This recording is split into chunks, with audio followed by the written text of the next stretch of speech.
மார்க்கப்பணியின் தொடர்புக்காக இல்லாமல் மனவழிகளோடு நடக்கின்ற குழப்பங்களை மனதில் கொண்டு என்னை சுற்றியிருக்கின்ற விமர்சனங்களுக்கு பொது வழியில் நான் பதில் கூற கடமை இருப்பதை உணர்ந்து இந்த பதிவை இறைவனை சாட்சியாக கொண்டு வெளியிடுகின்றேன். பல கோடி மோசடி, பொதுமக்களின் பணம் சூறையாடல், அழைப்பு பணியை வைத்து முதலீடு ஈட்டுதல், பலரிடம் ஒரே நிறுவனத்திற்காக வசூல் செய்தல், இப்படிப்பட்ட கேள்விகளை எல்லாம் என் முன்னால் முன்வைத்து விட்டீர்கள். பல கோடி மோசடி, எத்தனை கோடி? ஒருவர் சொல்கிறார் 2 கோடி, இன்னொருவர் சொல்கிறார் 10 கோடி, இன்னொருவர் சொல்கிறார் 50, 100 கோடி என்று. இன்னும் அவரவர்களின் நாவுகளுக்கு ஏற்ப அவரவர்கள் தொகையை முடிவு செய்கிறார்கள். இதில் எது உண்மை? இதை என் இறைவனும் நான் தொழில் நடத்தும் நாட்டின் அரசாங்கமும் என் வங்கிக் கணக்கும் தான் அறிந்தவை.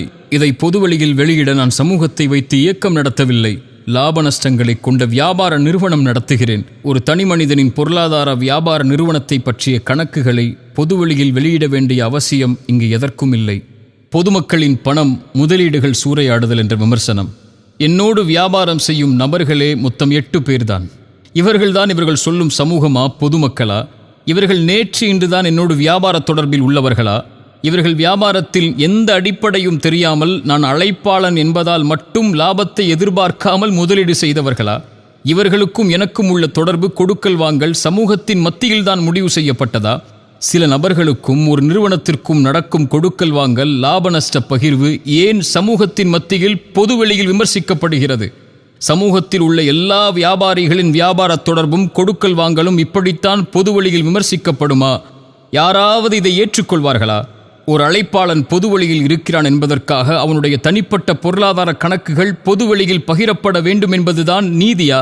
என் நிறுவனத்தில் வேலை பார்த்த ஒருவர் வேலையை விட்டு அவரின் தவறால் நீக்கிய காரணத்தால் வெறுப்புணர்ச்சியோடு சதித்திட்டம் செய்து என்னோடு கருத்து வேறுபாடு கொண்டுள்ள எல்லா எதிரிகளையும் ஒன்றிணைத்து என் நிறுவனத்தின் தனிப்பட்ட அமானிதங்களை பலரிடம் பகிர்ந்து கொண்டு என்னோடு தொழில் செய்யும் எல்லோரையும் குழப்பி ஒரு மனிதனுடைய 15 ஆண்டுகளுடைய உழைப்பை தரைமட்டமாக்கிய இந்த சூழ்ச்சியை நான் பொதுவெளியில் பகிர்ந்தால் என்ன ஆகும்? இவர்களின் இந்த குரலெல்லாம்.